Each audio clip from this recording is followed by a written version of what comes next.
Hello, my name is William Dalrymple. I am the author of a few books like White Mughals, City of Jinns, Last Mughal, but I'm going to be talking today about Koh-i-Noor, which I co-wrote with Anita Anand, and I'm very happy to be here speaking to Current Underground. So the story of this book came about because Anita and I had both written books which had the Koh-i-Noor glittering in the background, so to speak. I'd written a book called Return of a King about the first Anglo-Afghan war when an army of Indian sepoys was marched up into Afghanistan, and out of that entire army, one man came back. And the man that the British installed back on the throne in Kabul as their puppet was the owner of the Koh-i-Noor. And so I'd come across the Koh-i-Noor in that book. Anita had written a book on Sophia Dulip Singh, whose father, Dulip Singh, had famously been forced, aged 10, to hand the diamond over to the British.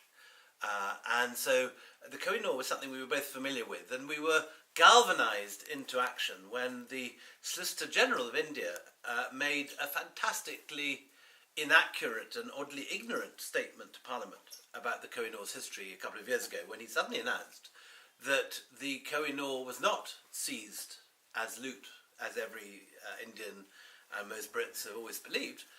He said that it was actually peacefully given by Ranjit Singh to the British. Now, in actual fact, when the diamond was handed over to the British at the Treaty of Lahore in 1849, one of the few bits of the diamond's history that is not in dispute, Ranjit Singh had been dead in the grave a decade. He died in 1839. And so unless he gave it by Ouija board or astral projection, there was no way that even if he wanted to, that he could have handed it over to the British, and he had absolutely no wish to hand it to the British at all. He was very pleased to keep it for himself and his own Sikh Khalsa.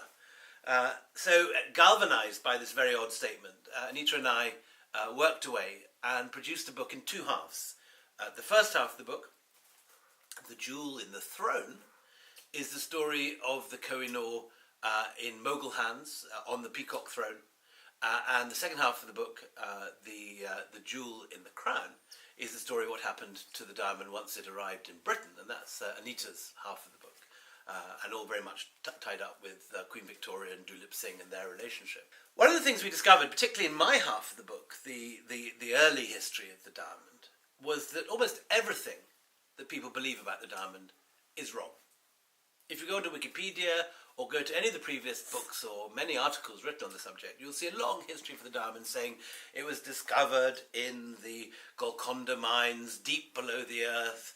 It found its way into the eye of an idol of the Kakatiya dynasty in a temple somewhere in modern Andhra Pradesh. It was looted by Malik Kafur and the evil Islamicizing general of Alauddin Khalji. It passed from the Khaljis to the Tughlaqs, and the Tughlaqs to the Lodis, from the Lodis to the Mughals, and finally was lost to the Mughals when Muhammad Shah Rangila hid it in his turban when Nadir Shah came to stay in the great massacres of 1739.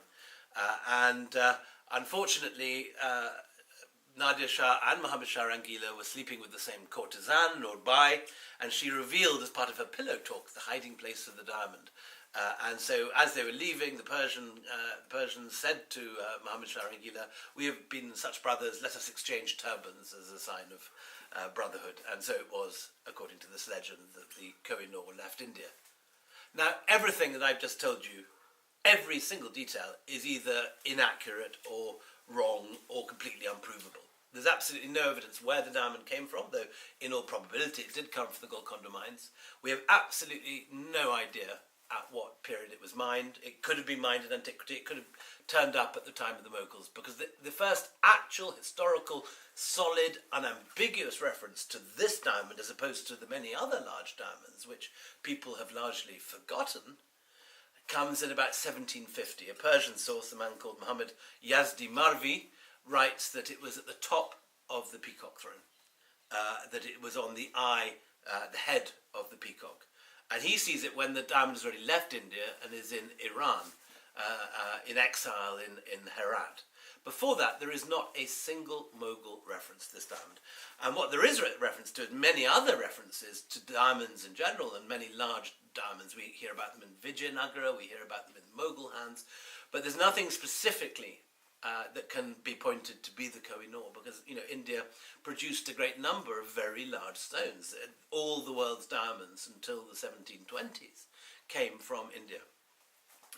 So the reality is we do not know where the Koh-i-Noor came from or where it was mined, but we do know that it was part of the Peacock Throne that Shah Jahan commissioned in around 1640 from a Persian jeweler called Saidi Galani, and that it cost 4 times as much to build the Peacock Throne as it did to build the Taj Mahal.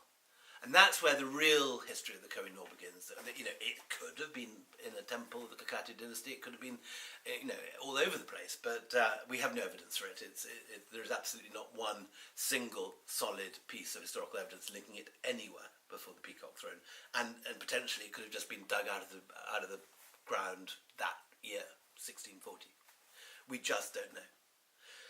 So the story of the Koh-i-Noor then moves to Iran. Nadia Shah has it in Iran, and the Iranians still claim it today.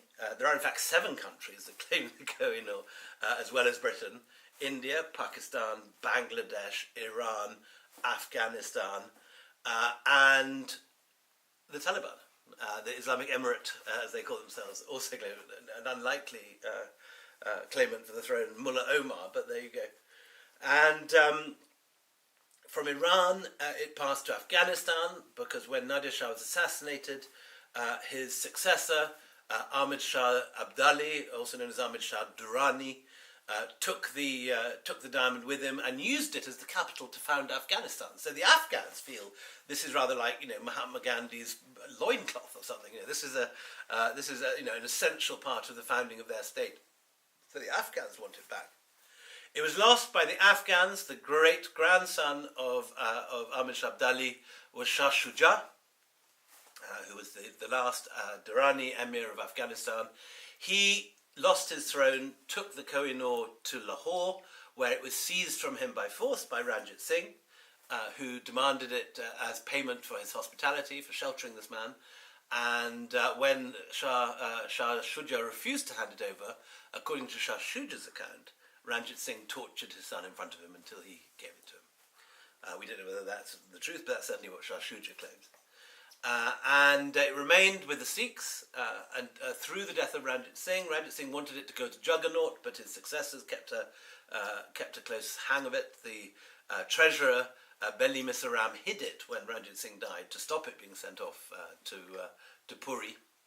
And it remained in Sikh hands through the very violent period of anarchy which follows the death of Ranjit Singh. And you get a whole succession of terrible deaths. First of all, Karak Singh, who is Ranjit Singh's son. Then his son, Nanahal Singh, is killed. Then his cousin, Sher Singh, is killed. And so on and so on. We have this kind of welter of blood.